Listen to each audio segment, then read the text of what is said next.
My mother didn't call first. She never did when she thought she had leverage. I was in the middle of reviewing a vendor contract when I heard the knock, 3 sharp raps, the kind designed to make a statement rather than request entry. I knew that knock. I had grown up with that knock. It meant someone wanted something and had already decided they deserved it. I set my laptop aside and walked to the door of my condo. Through the peephole, I saw all 3 of them standing in the hallway like a delegation from a country I had renounced citizenship in years ago.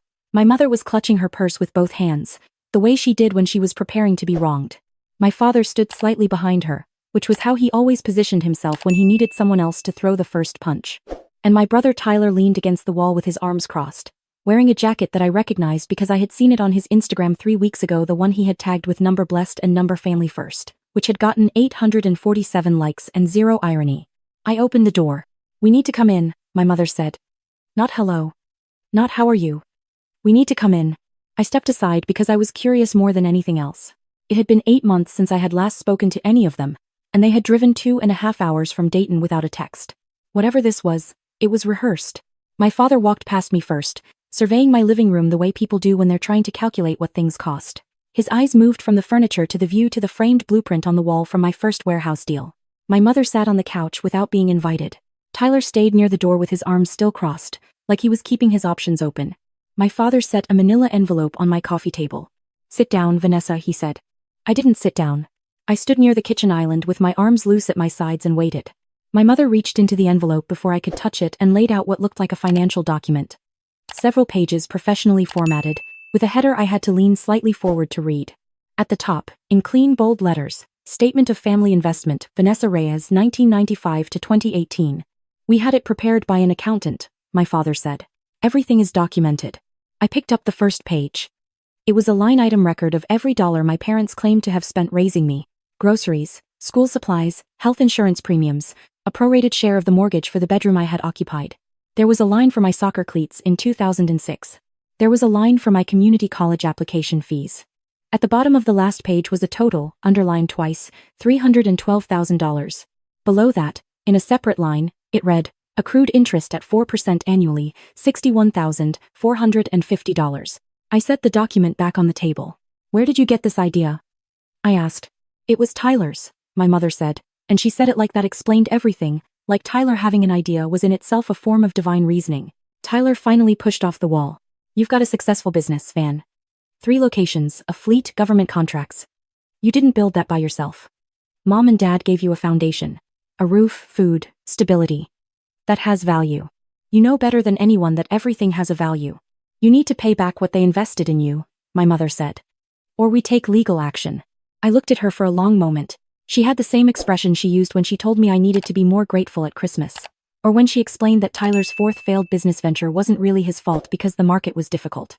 That expression, patient, martyred, absolutely certain of its own righteousness, had not changed at all in 30 years.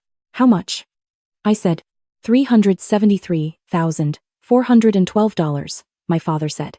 He had clearly practiced that number. "And if I don't pay? Then we file the lawsuit," Tyler said. "We've already talked to a lawyer. There's a legal theory called unjust enrichment.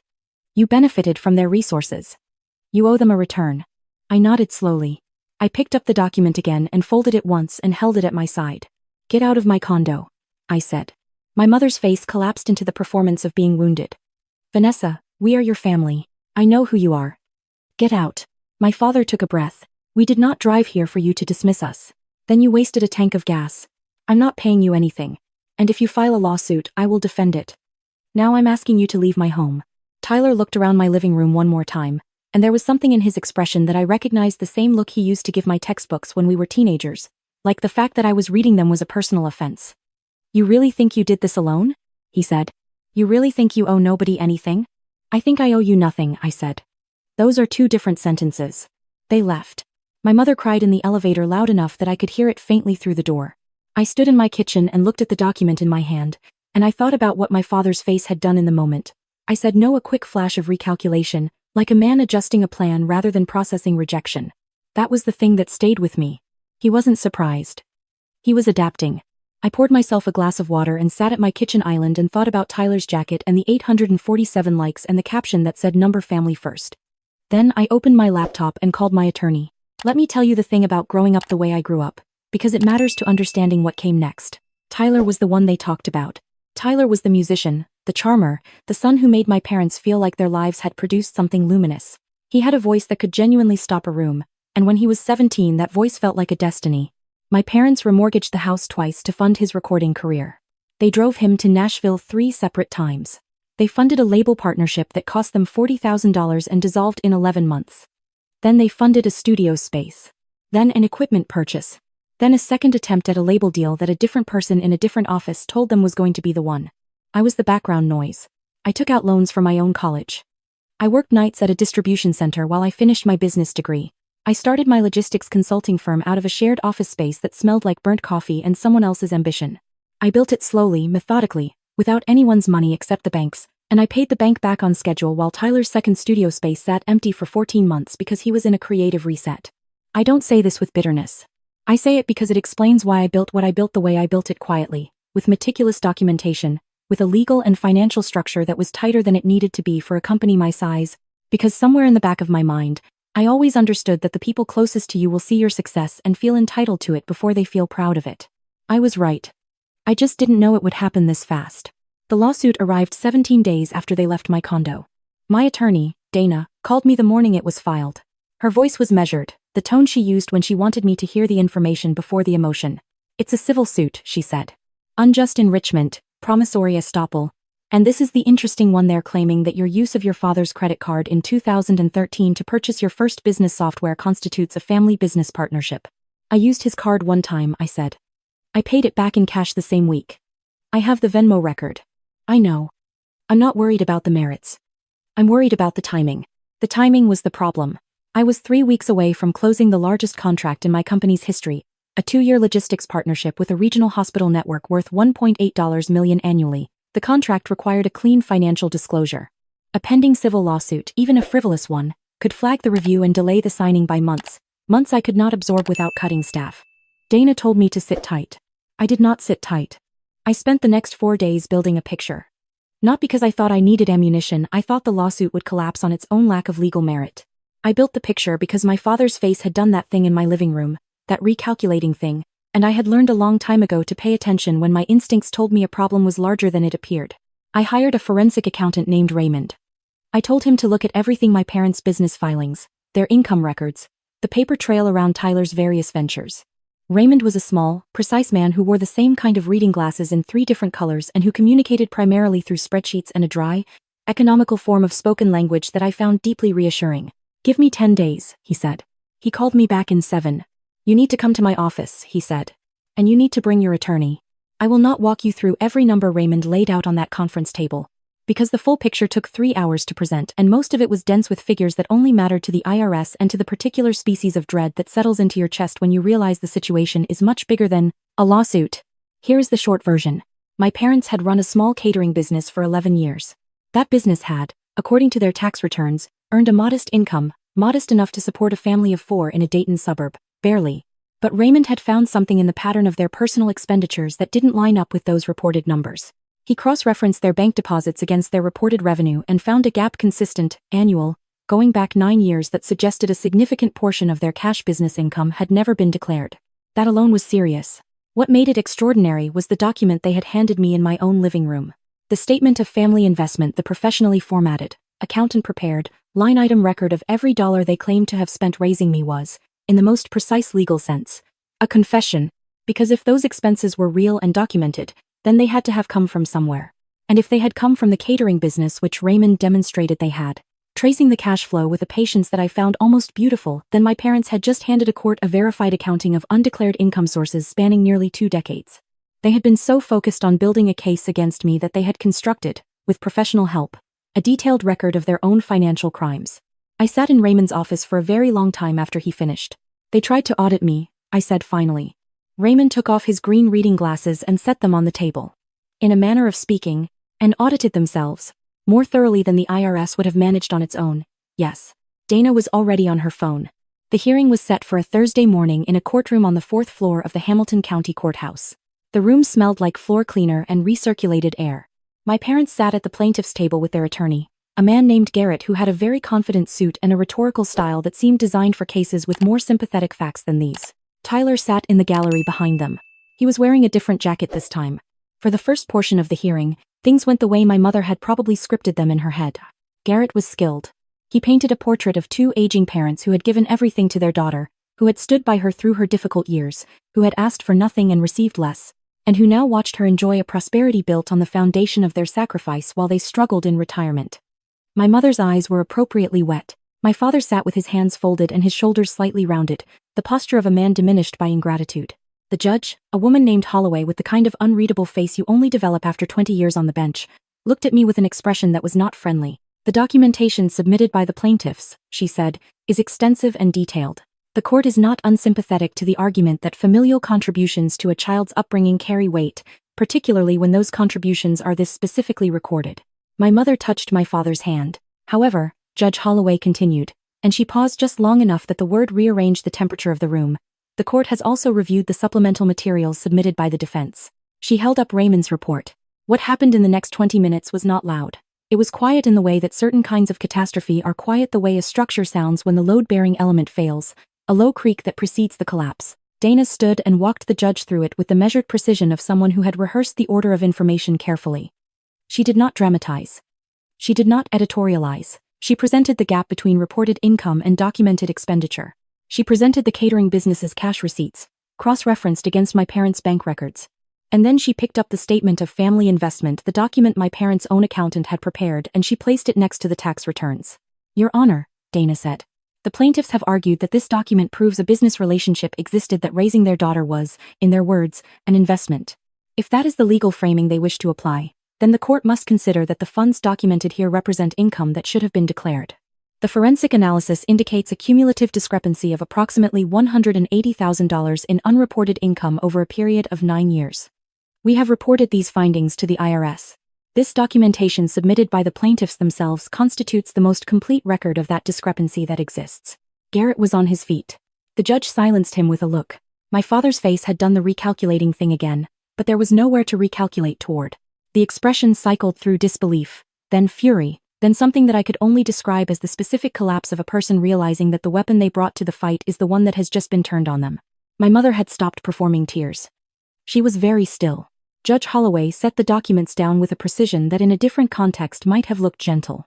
Mr. Garrett, she said, I am going to ask you to advise your clients that the court is deeply concerned by what has been presented here today. The plaintiff's own documentation appears to contradict their reported financial history in a manner that raises serious questions well beyond the scope of this civil proceeding. She looked at my parents directly. I am dismissing this lawsuit with prejudice.